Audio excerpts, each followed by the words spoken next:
আমার নাম নুসরাত।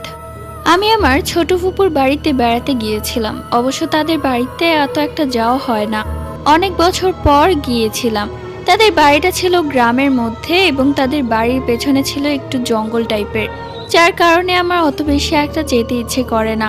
গ্রামে দিনের বেলা ভালো লাগে, কিন্তু রাতের বেলা আমার খুবই ভয় করে, কেননা সন্ধ্যের দিকে সবাই ঘুমিয়ে পড়ে আর কেউ বাহিরে বের হয় না, দু একটা মানুষ বের হয়। তো যাই হোক, তাদের টয়লেটটা ছিল বাহিরের দিকে। আমি সন্ধে নাগাদই ঘুমিয়ে পড়ার চেষ্টা করছিলাম, কিন্তু কোনোভাবেই ঘুম আসছিল না। রাত 8টার দিকে আমার বাথরুমে যাওয়ার প্রয়োজন হয়। আমি আমার ফুপুকে ডাক দিই। ফুপু সাথে সাথে উঠে যায় এবং আমাকে নিয়ে বাথরুমে যায়।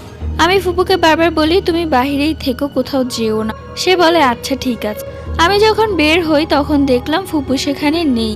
কালো একটা অবয়ব দাঁড়িয়ে আছে। আমি দৌড়ে ঘরে এলাম। ঘরে এসে দেখি ফুপু ঘরে। ফুপু বলল আমি নাকি বলেছি তাকে চলে